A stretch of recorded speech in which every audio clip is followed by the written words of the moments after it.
Welcome everybody to this. We have 234 or so folks that have registered for this webinar. Not all of them can make it in person, of course, but we are recording this particular webinar and we will make it available for playback later. So I'm going to now introduce Howard. So Howard is one of the original leaders who helped Doc Children found HeartMath, and has been with the organization since its inception in 1991, serving as a key spokesman and an executive. In 1999, he co-authored with Doc Children the HeartMath solution, published by Harper San Francisco, considered to be a classic and a definitive work on the intelligence of the heart. I actually read that book, and that's what drew me to become a HeartMath coach and trainer. So fantastic book. Howard is also a contributing author of the new book, Heart Intelligence, Connecting with the Intuitive Guidance of the Heart. Howard played a key role in launching the Global Coherence Initiative, which is also known as GCI, a science-based co-creative project to unite people in heart-focused care and intention to facilitate the shift in global consciousness from instability and discord to balance, cooperation, and enduring peace. He has served as a steering committee member and a spokesperson for GCI since its inception in 2008. During his career with HeartMath and Global Coherence Initiative, Howard has been instrumental in delivering practical yet dynamic programs to tens of thousands of people in audiences worldwide. Because of his universal appeal, he has conducted keynote presentations and training programs for Fortune 100 companies, government agencies, all 4 branches of the U.S. military, school systems, ecumenical organizations, and for publicly promoted events in over 50 cities on 4 continents. He is a member of 2 important and prestigious organizations, Transformational Leadership Council and Executive Organization founded by author Jack Canfield, that is made up of leaders in the fields of personal, organizational, and social transformation and evolutionary leaders, a group of select global visionaries founded by Deepak Chopra. As a key spokesperson, Howard does approximately 75 media interviews and webinars annually, including all of the major U.S. television networks, internationally syndicated radio, major magazines, and numerous documentary films. He speaks internationally on developing the new intelligence needed to navigate life during these changing times and the importance of creating global coherence. Please join me in welcoming Howard Martin, Executive Vice President of HeartMath LLC. Howard, opening remarks. Well, Shamir, first of all, thank you. When I hear that introduction read, sometimes no wonder I look a little tired today when I think about doing all of that.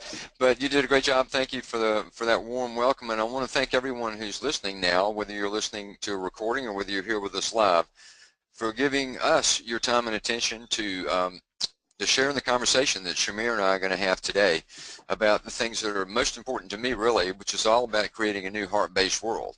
And so with that said, I think we can dive in now, Shamir, if you'd like to some of the subjects I know you want to ask me about. And let's have a really fun, interesting conversation that I hope people get something out of. All right, let's get started. So change is happening quickly, and you often talk about a new world emerging. What indications do you see of positive changes that would represent a new world? Well, first of all, let me say that, yeah, things are changing quickly. We're living in an era of super high-speed change. Never before in the history of humankind has there been so much change happening in such a short amount of time. So with all that change occurring so rapidly, we are living in an era where disruption is the constant. Everything's in a constant state of disruption all the time. That's systemic disruption, there's social disruption, there's business disruption, there's disruption in our own personal lives, there's disruption in our thoughts and in our feelings. But the term disruption can have like a negative connotation, but it doesn't necessarily have to be seen that way. Through some of this disruption, some amazing innovation is taking place today. There's a lot of newness happening in the world. We see the conflicts very easily that are happening. We see the polarization. For example, right now, as many of you know, many of you may be U.S. citizens, we have a political situation now, an election coming up, highly polarized viewpoints around this election. we look across the global landscape and we know there's wars that are happening in the Middle East, wars that are happening in Africa. Those things are easy to see. You know, and there's many other examples of sort of the distortion that disruption creates. But let's take a look at business for a minute. There's disruption happening in business, and it's changing the way that we live, but in some ways it's changing the way we live in ways that make things more convenient. If you look at things like new business models that have kind of snuck up on us. Let's take Uber, for example. Uber's worth billions of dollars as a company, and they don't own any cars. It's amazing. Airbnb is worth billions of dollars. They don't own any real estate. And so there's been a disruption in business, and the consumer, us, is now moving from what we would consider in the past to be an ownership model where we own everything. We own our car, we own our home, to an accessing model, to where we access what we need when we need it. That's just an example of that. It's happening through music. It's happening through entertainment. I mean, Netflix, you know, put the video businesses out of business. Now we stream our movies into our home. We have access to that on demand right in our house. We don't drive down to the video store and get a DVD and take it back to the house and then return it the next day. These are examples of how disruption, and just in the area of consumer business, is creating more conveniences. I think the other thing that's happening is that as we go through this change and as we begin to feel a need within ourselves to sort of try to keep up, it forces us deeper within. We go deeper within, more inside ourselves. And as we do, a new intelligence emerges. And I see that happening all around the world. Shamir, as you know, when we were talking before we went live with the whole group, we were talking about, you know, just recently for me, it's been international travel. In the last 3 weeks, I've done a speaking tour of Australia, and I've been to Germany and back to speak at a big conference there.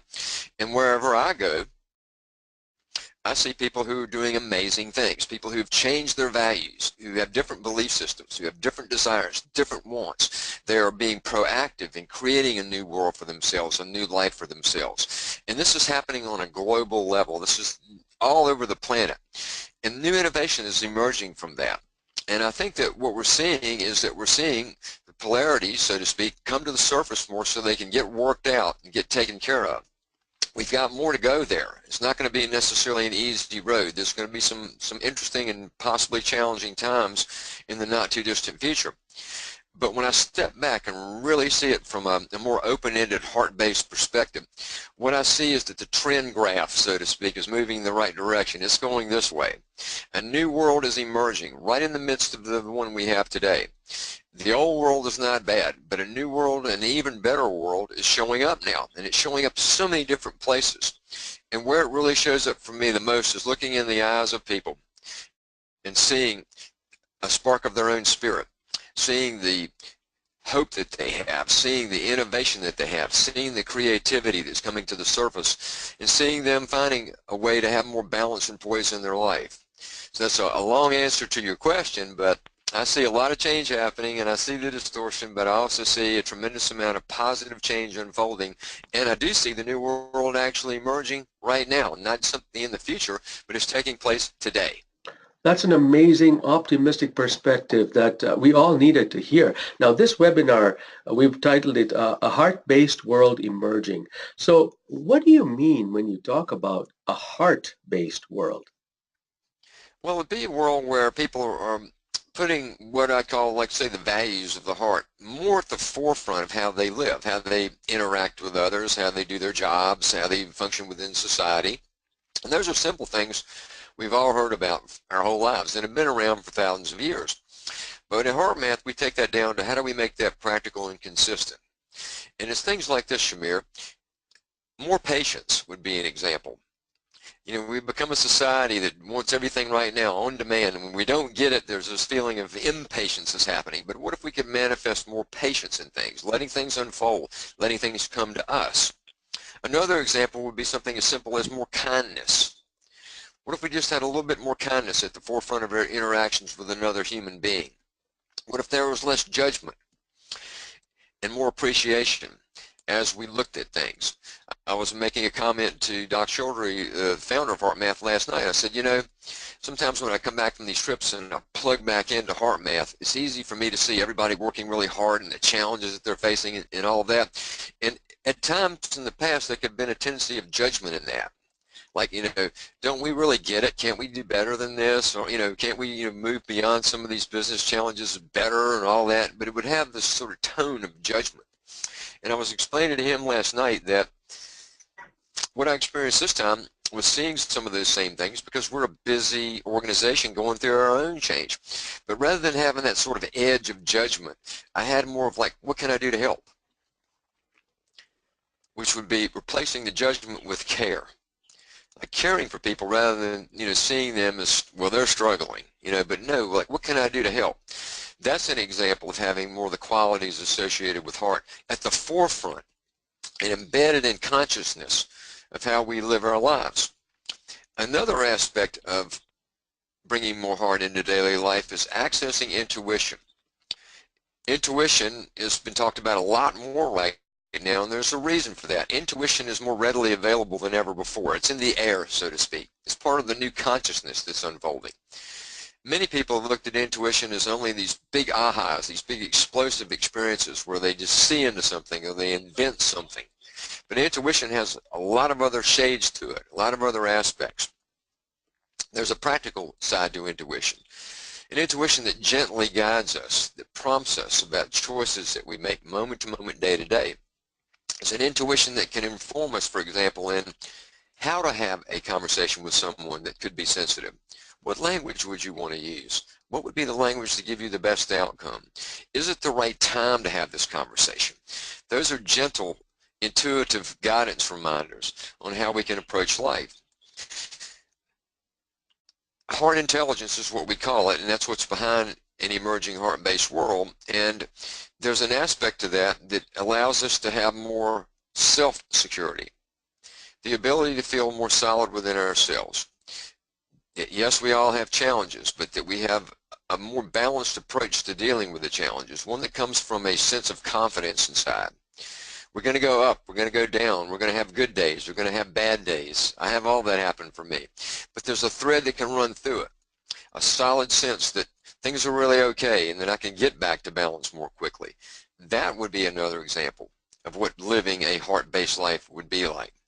So all those are qualities associated with what I call and what we call here at HeartMath heart-based living. And we see that emerging in society. We see it being talked about. We see it being talked about from stages by global leaders, by business leaders, talking more overtly about heart. Business leaders talking about how they need to have more love in their businesses. Business leaders talking about the most important thing in their business is their culture, not their products. These are examples of things that I see all the time now.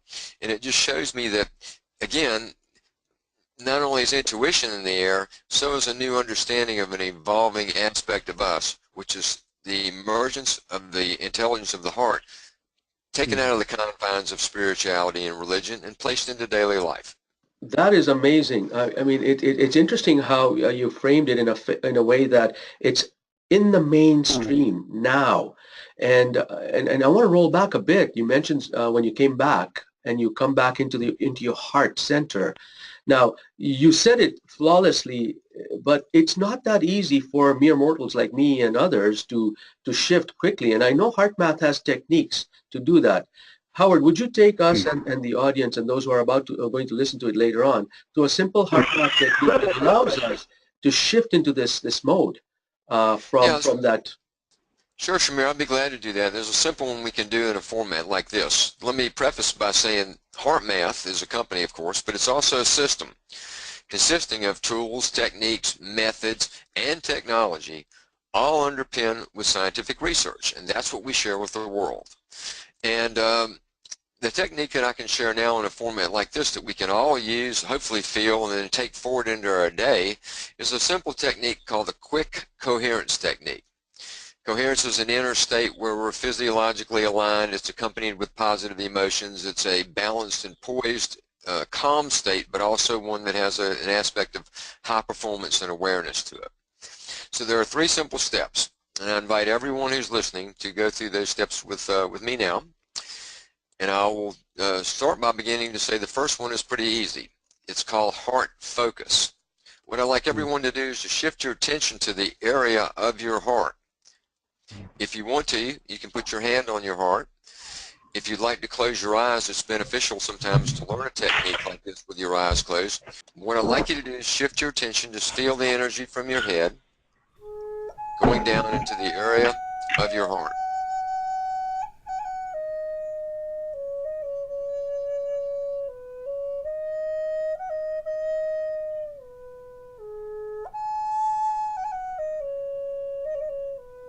That's step one. Now, keep your attention right there.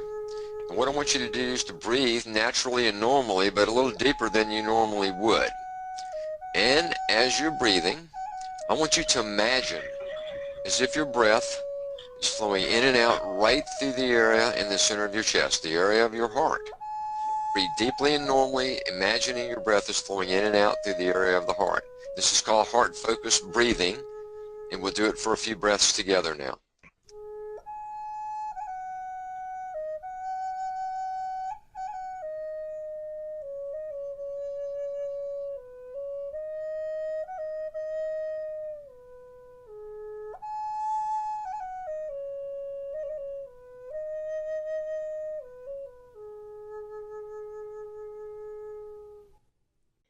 Now we'll go to step three. Please continue with your heart-focused breathing.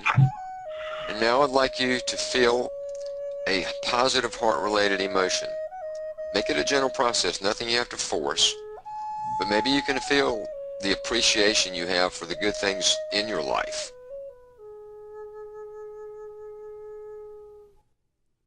Perhaps you can feel the love or the care you have for someone or something in your life. Or maybe it's just a state of well-being, that things are really okay. Whatever comes to you now, just gently feel that emotion as you continue to do your heart-focused breathing.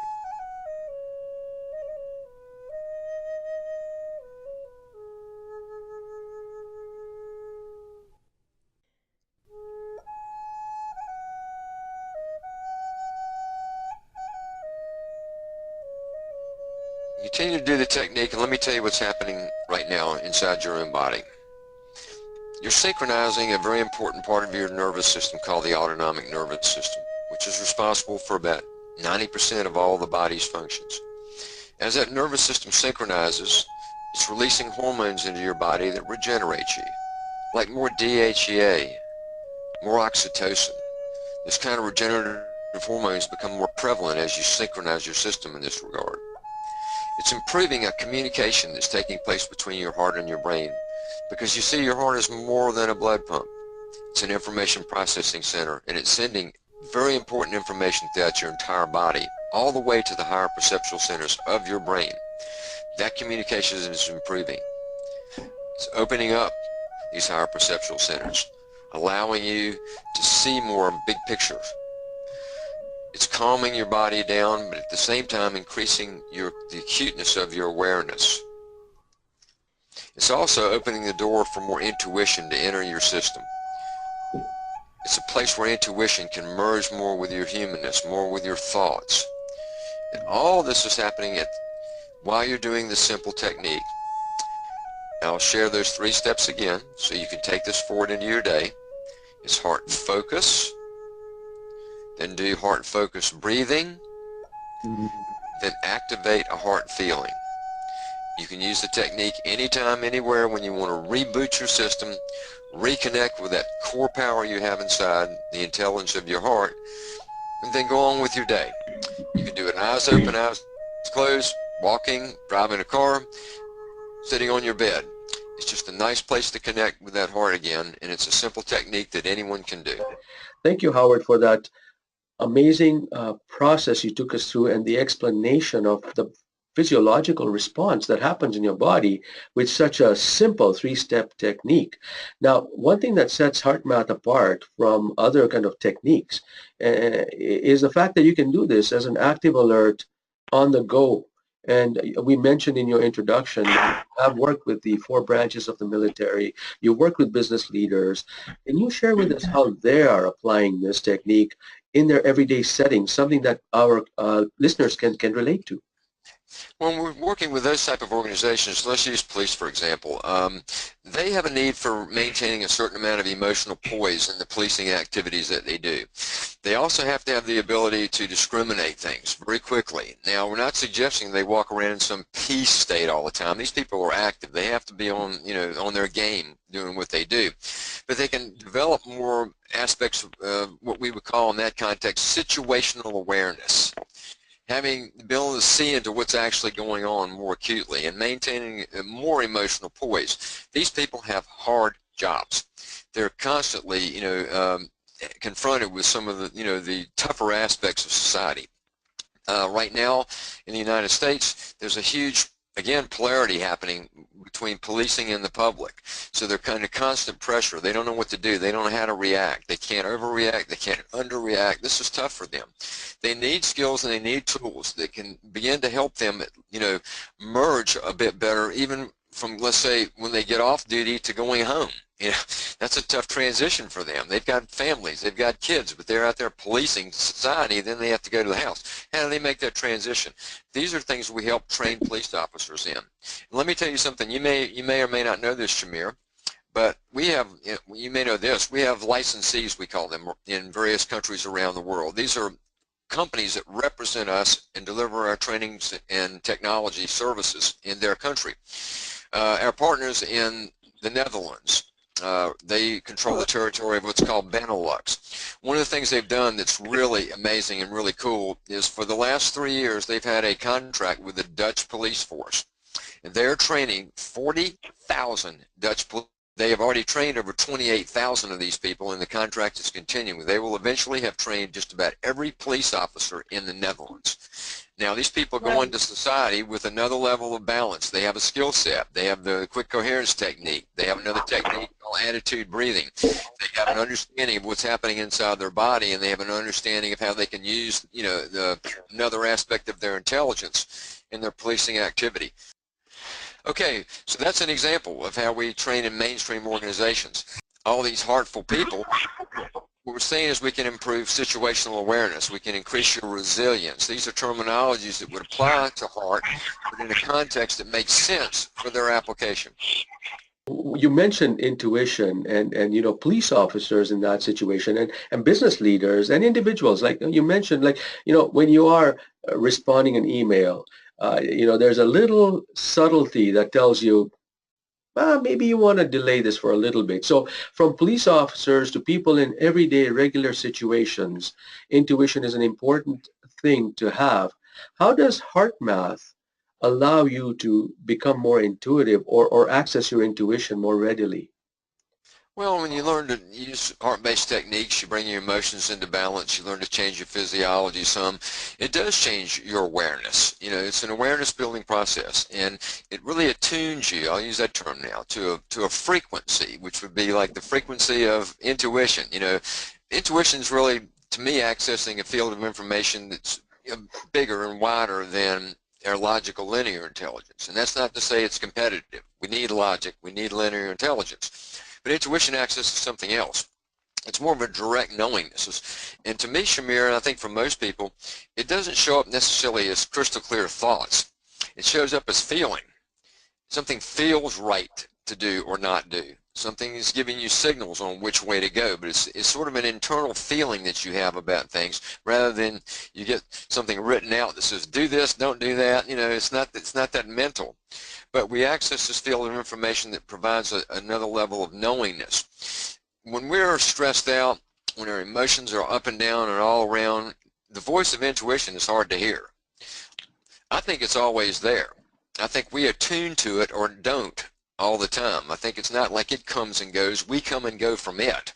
But when we slow things down, we can begin to pick up the signal again, just like a radio. If you're driving down the road and you got a clear signal, but then you go around a curve and down into some woods or something, the signal gets fuzzy and then cuts out. You come back out, and you get back on the straight road again, and the signal's there. We need to find ways that we can bring back to a more balanced and poised state. There's a lot of benefit to that. Health benefits, performance benefits, relationship benefits, spiritual benefits. All of those are there, so we need tools and techniques and things. You mentioned earlier that ours are designed to be simple, that you can use on the go. Well, that was intentional. That was, in our design, is say, look, yeah, we may have spent 30 years doing all this discipline and meditations and diets and exercises and all that stuff to get, to a place where we could share something. And those things are still good and still very useful and still very important. But if we're looking at mass society, did they have the time for that? Do we have the time as a global species, so to speak, to do it that way? We have to cut through on this stuff. We have to get it down to where we can do it and do it in the moment, make it consistent. There still has to be practice, still has to be utilized, things still have to be done with sincerity, but can we make it simpler?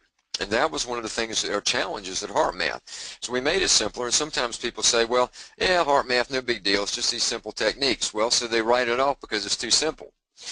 That's a trick of the mind, wanting things to be complex. Sometimes simplicity is when something complex gets useful. Unmuted. Sometimes I'll use the term tire tool. You know what a tire tool is? It's a piece of metal like that with a bent up end on it. And you use it when you're trying to lift something, it's like to change a tire on a car, or like a crowbar, let's call it that, a crowbar. It's just a straight piece of metal with one end turned up. How simple is that?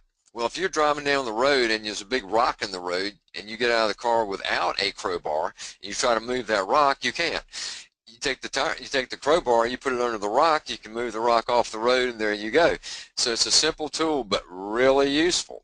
And so with that kind of thinking in mind, we wanted to create techniques with HeartMath that people could actually do, that they could learn fairly easily, and then they could apply in their daily lives. So that's been some of the challenge all along, is how do we create something that satisfies people, that there's substance, and at the same time is simple enough for them to do, and that has the ability to make a difference pretty much in the moment in their lives. And that's how we try to put this whole thing together. I think that's wonderful. Often in the workshops, when I deliver my workshops, I always say that, when you're in the moment and trying to access, trying to engage somebody in that meeting, you don't have time to say, well, I'm stressed out now. Could you hold on a minute? I'm going to go meditate and come back. This is an active on the go. People don't even know you're doing this technique when you're doing this. Now, there's more than what we went through is a quick coherence technique. But there's more techniques for different applications, Howard. Could you run us? I think there's 7 or 8 techniques that HeartMath. Well, yeah, some of them are for doing a bit longer. There's a technique we have called the heart lock-in technique. That is a heart-focused technique that you do to sustain this connection to your heart for longer periods of time. It's not done on the go. It's done eyes closed. It's done when you have quiet time. It's really regenerative, and it's built for creating a solid alignment between heart, brain, body, and spirit. That's a technique. We have a communication technique, coherent communication. How do we really tune into the essence of what someone is saying?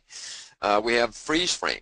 It's a technique designed to really put structure around how we use intuition to make decisions. There are more techniques. Attitude breathing. How do we bring more shift in attitude closer in the moment? This is a whole skill set and suite of techniques that are in the HeartMath system. Some of that will be taught in the program we're going to do in February together. In the February program, I want it to be informative. I want it to have science-based. I want it to be inspirational and hopeful.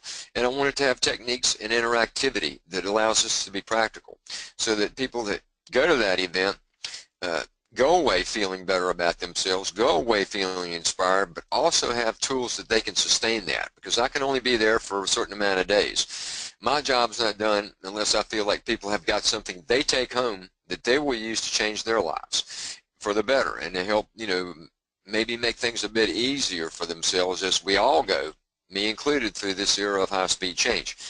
That's just the way I approach something like we're going to do. We're going to do a whole day, so it's more a bit of a long-form program. Some of the events that I do now, most actually, are very short-form programs. I've got 90 minutes. That's what I had in Germany. I had 90 minutes with these people. So I'm not teaching tools and techniques there. I'm putting out information, and I'm trying to inspire those people. At an event like we're going to do in Boulder, I've got a chance to be there a whole day. And so we're going to take it a little deeper during that time period, and I'll be able to share more of the techniques that are part of the HeartMath system. Thank you for that. And Howard mentioned the Boulder event. It's on February 10th and 11th. Thank you for mentioning that. The full day intensive on Saturday. Howard, you're going to be giving us techniques and tools and some of these things where we can use to become more intuitive, more heart-centered. So we're looking forward to that. One thing that comes up often when we think about heart math techniques and resilience, um, tell us about resilience and what it means to an individual like myself or those that are listening. Well, resilience is a term that's become more popular, and it shows up now. Well, I'll give you one example of where it's more popular. It shows up in organizational training programs more now. The context in which resilience is often positioned is the ability to bounce back from something. You know, you have adversity, but you're more resilient, so you can bounce back from things. That is an important characteristic of resilience, but it's not the only one. The way we look at resilience at HeartMath is that resilience is an energy that you accumulate and store. You build resilience, you store resilience. You can look at it maybe like it's the gas you put in your car. The more gas you have, the further the car goes. The more resilience you have, the further you go before you start feeling like you're overwhelmed, before you feel like you can't take it anymore. And so resilience is accumulated energy that we can build within our system and then apply in life as we need it. You build it through learning how to do things like better regulate your emotions. We gain and lose so much energy through how we experience life emotionally. Emotional reactions, some drain us, some boost us. We teach it that way. We teach about how certain things add energy to our, what we'll call our energy bank account, and some things take away from it. Some things add to the resilience that we're building in our systems. Some things drain us of resilience. So we look at it that way, as an accumulated energy that's there for us to draw upon, and does in fact give us the ability to bounce back. But here's what's cool about this. When we have more built up in our resilience, it seems to move stress out of the way as we go. An analogy I like to use sometimes is a snow plow. This is applicable to you, Shamir, living in Canada. If you have a truck without a snow plow, it runs into a bank of snow, it stops. With a snow plow, it moves into the snow. It's still touching the snow, it's still pushing through the snow, but the snow is moving off to the side. So when we're more resilient, we have the ability to confront the stressors of life. So they're still there, they don't go away, poof, they're gone, but we approach them differently, and they don't have the same impact. They don't smack us as hard. They move off to the side and allow us to keep moving forward wherever we're trying to go internally. So that's the way resilience works. So resilience is an important part of some HeartMath training, especially in the organizational settings, because they need more resilience in companies today in order to remain viable in their businesses. And so that's how we approach business sometimes, is through resilience-based training.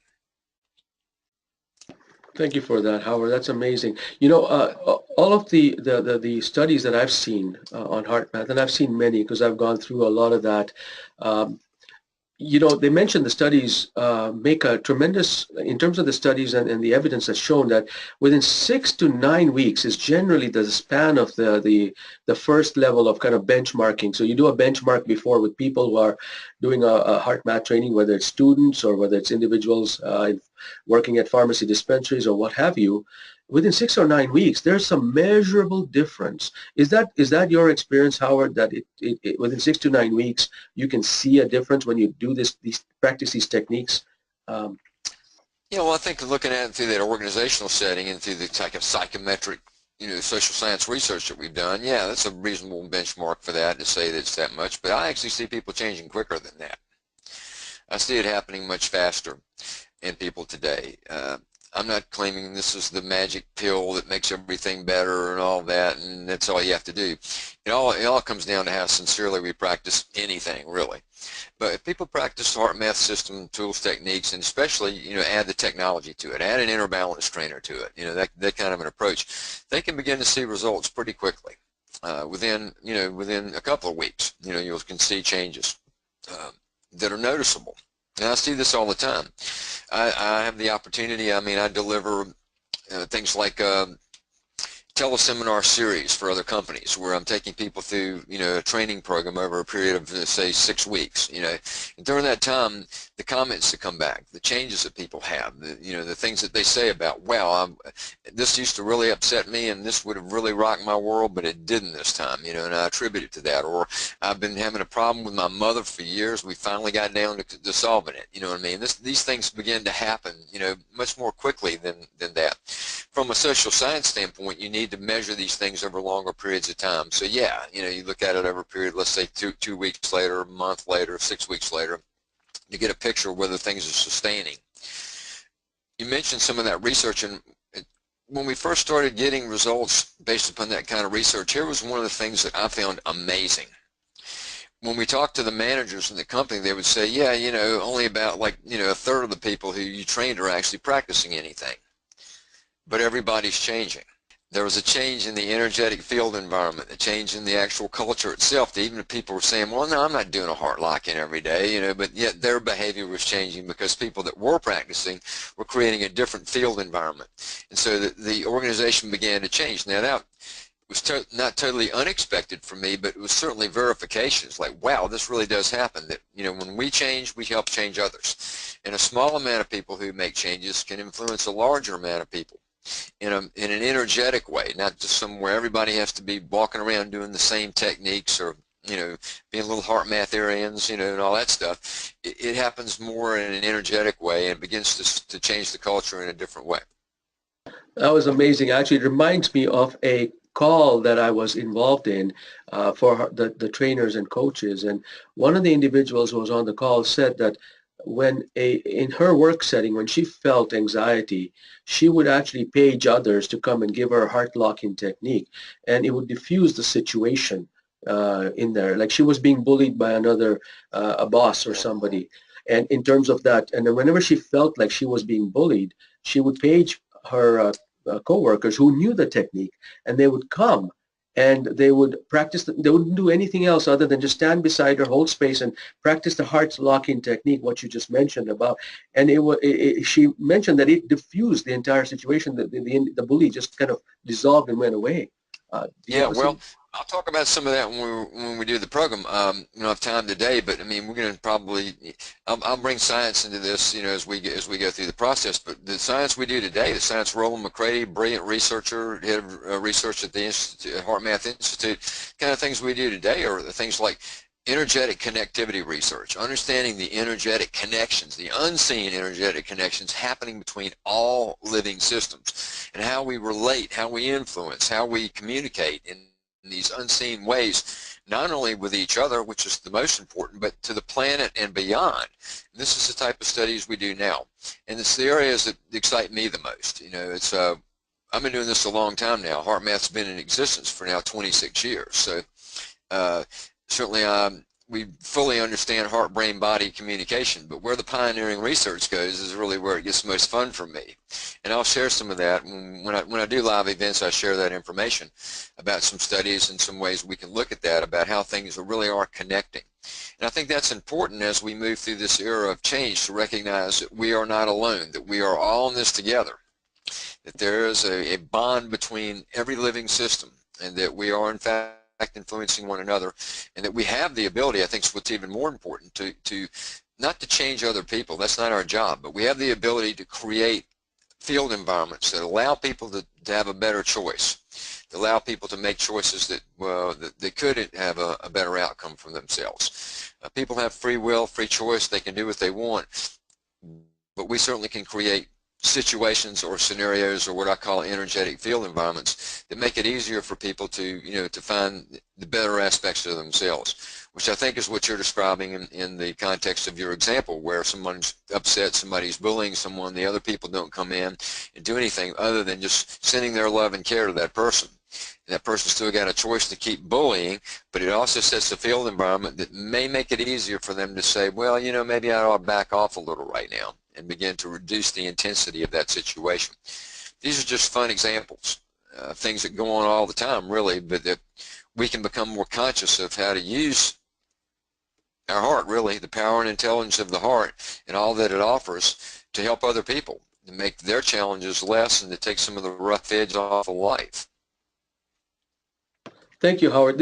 What you just said has so many layers, and when we go to the February event, which will get you for a full day, and you will go through going right from a personal level in terms of allowing your own biological system to respond and create more DHEA and less stress, to a point where you are going to draw the line with how that and other techniques that you share with us can affect global consciousness. And speaking of global consciousness, I know you're on the steering committee of Global Coherence Initiative. Will you be talking about that in February event as well, Howard? I've heard of it. Sounds pretty cool. Just, just playing with you. Yes, of course I will. It's one of the areas that's most interesting and exciting to me. You know, the Earth has energetic fields itself, geomagnetic field and ionosphere. These are energetic fields, protective layers around our planet. They're constantly changing, constantly fluctuating. Scientists know that these fields are affecting us in many ways, affecting human health and behavior.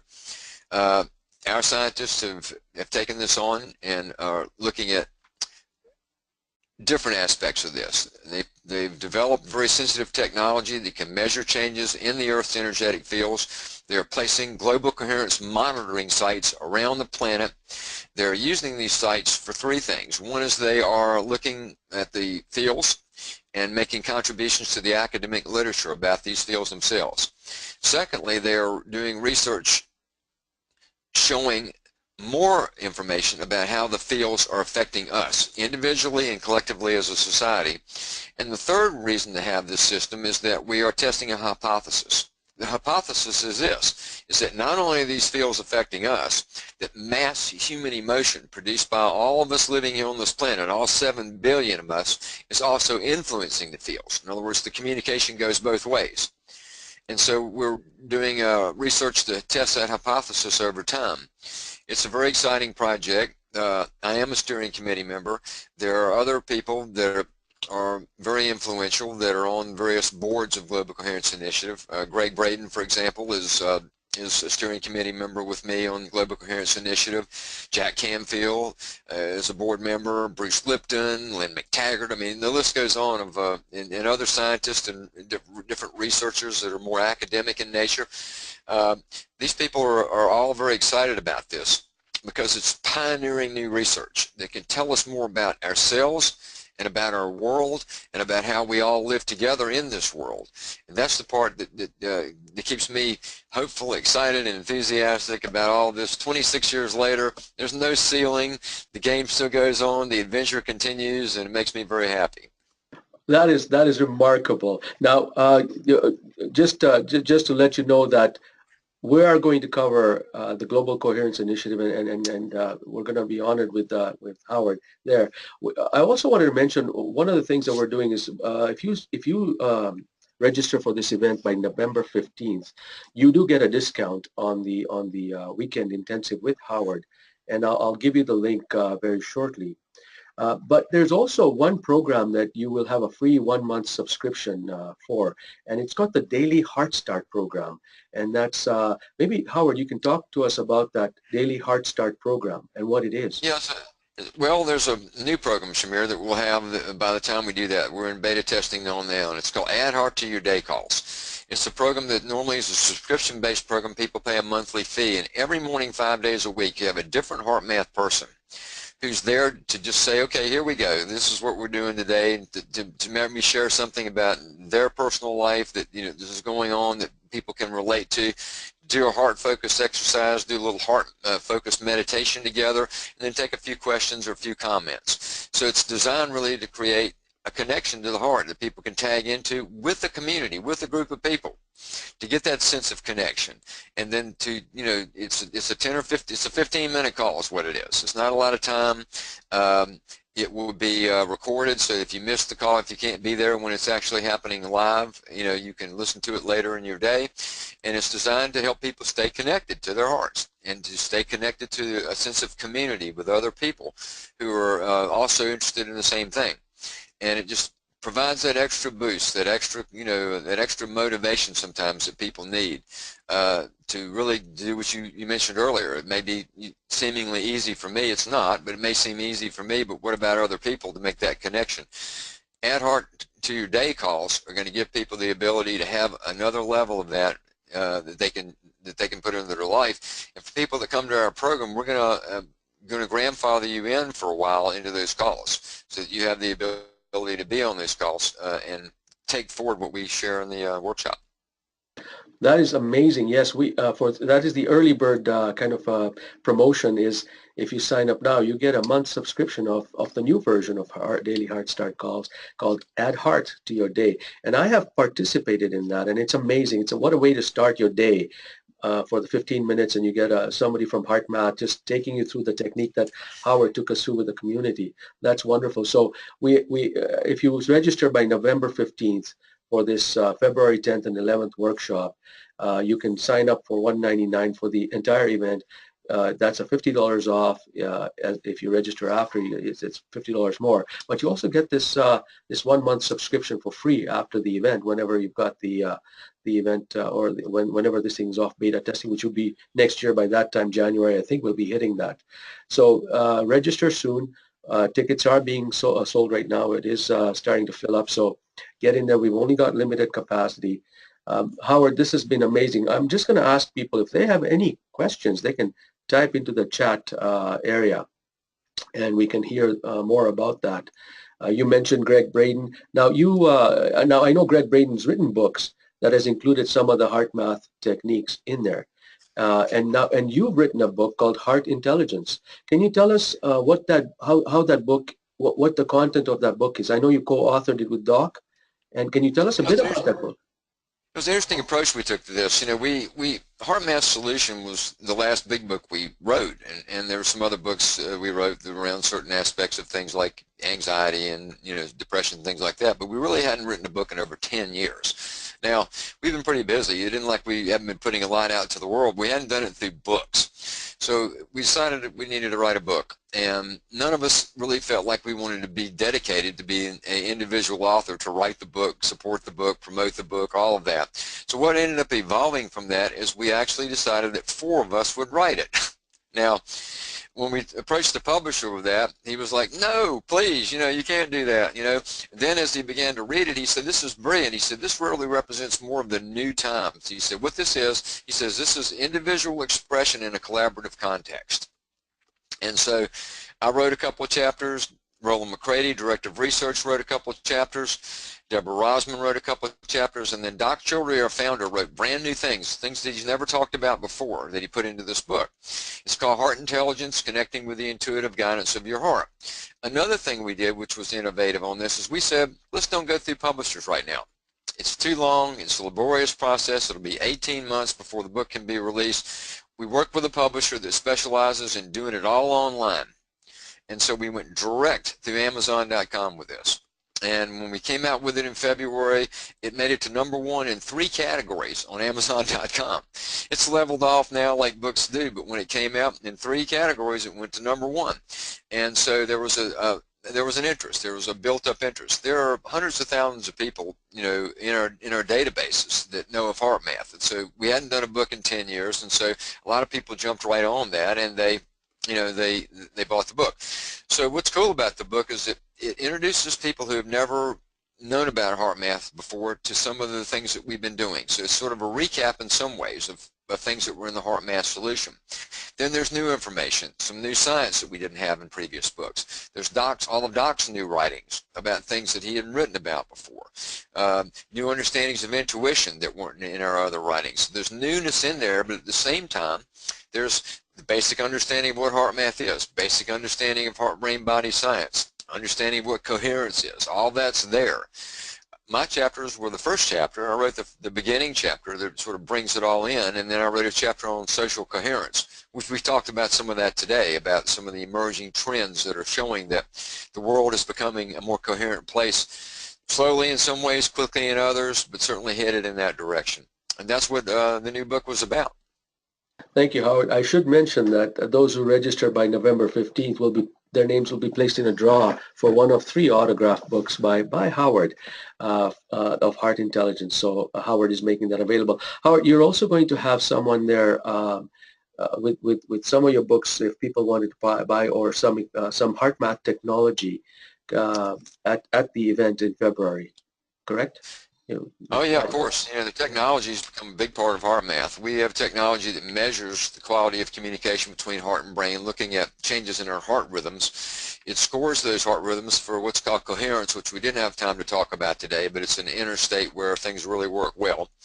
And it's technology that's available for desktop computers or on your personal devices, on your mobile devices. You get a sensor from us or Amazon or somewhere, and you connect it, and you can access this amazing technology that really provides a guidance system and a training system for how we make that connection more with our heart. And it's something that we've sold all around the world. So many ways it's been used. Everything from professional athletes, Olympians, business leaders, educators, thousands of health professionals, school systems, universities, literally tens and tens of thousands of people interested in personal growth. So it's been a great innovation for us, where we developed assistive technology that is designed to help us, really reconnect with that part of ourselves in a new way that we call heart. Going back to students, and we've only got 5 more minutes, and I know you guys have done like 25 years of research, so you can't cover everything in an hour, but there's one thing that I was fascinated by is a study that was done by for the students. They were just sitting, like they're sitting on a bus stop with the heart monitoring devices, and they took a baseline, and then 6 to 9 weeks after, when they monitored them after they did the HeartMath training, their test anxieties went down, test scores went up, but what they found was remarkable was going back and having them sit like the bus is waiting, just not doing any breathing techniques, just waiting there. Their heart rate variability, the coherence levels went up naturally, so that when you are practicing, as you said, it's the snowplow thing. You engage life in a more heart-centered way, and the results are just in a few weeks, if not shorter. Yeah, and we've learned to shift our coherence baseline, and the training and the technology all can play a role in that. And so what they experienced is that they're, by practicing some, the students changed their natural state of coherence. Is another way to maybe put that they were more coherent naturally than they were before. So there's a lot of benefits like that come from what we do. At the end of the day, I just want people to feel better about themselves. I want them to have more compassion for themselves, to understand that they're doing good, and that they're doing the best they can in a challenging world that we live in today, and that there's more coming. There's more good things coming. And that's really what I want. The tools, the techniques, the science are all designed to support that. But what I'm really about, Shamir, is just simply two things. I want to reduce human suffering in all the insidious ways that it shows up in our world. And I have a true belief now that's getting simpler over time. My beliefs get simpler, but I believe that the purpose of life is to love. And really what I want is for people to be able to experience more love and to give more love. So reduce human suffering and align with the purpose of life is to love. That's about all I really do. And the rest of it's just designed to help us all get more of that. And that's why I do workshops. That's why I'm on a call with you today. It's pretty simple, really. And we appreciate that, Howard. You're a very busy man, but you took the time to share your thoughts with us, and we invited a whole bunch of people, and they're all interested. We had 234 people who actually signed up for this. We're going to listen to this recording after. We look forward to that. We are running out of time. I did put a link on the chat area if you want to take a look at this web page that you see on your desktop right now. There's still a little bit of time left to get your early bird discount, your $50 discount, plus get into the draw of getting an autograph book, Heart Intelligence by Howard Martin and others, other folks at HeartMath, and get in on that 1 month of free subscription to start your day with the heart call. So wonderful for that. Howard, do you have any closing remarks you want to share with us? Well, I'd just like to say you're doing a great job with this, so I'm excited about this event that will be coming up. I hope that my closing remarks are this. I'd love to see you at the event. That's obvious. But if you can't make it for any reason, I hope that you've gained something from today that inspires you, that you can take into your life to help create a heart-based world in yourself, a more heart-based world, and that you'll share that. It's all about learning, practicing, and sharing. That's the way I approach things as well. It's like you take what you gain and you share it. So please share whatever you gain today from this class with some other people in whatever ways you do it, whether it's subtle or overt, and help spread heart around the world. If it's just connecting somebody with the natural part of who they really are. It's not religious or spiritual or mystical or solve for a week. It's just helping people connect with something that already exists within themselves that can be a benefit and always has been a benefit, and it's especially useful in the world we live in today. So again, practice and share. Hope you got something from what we talked about today. I want to thank Shamir for doing a great job of organizing all of this, doing a wonderful job with every aspect of this program. It's going to be a really cool event, and I hope to see you there. And until we do meet again, I wish you very, very, very all the best, you know, and that life continues to unfold in adventurous and fulfilling ways for you. Howard, it's been a sincere pleasure for me, and I'm sure I speak for everyone here, for you taking the time out of your busy schedule to share with us your thoughts. And I'm really looking forward to the February event, and we'll see you very soon then. Thank you so much. Take care, everybody. Have a wonderful day. Take care, and be in the heart.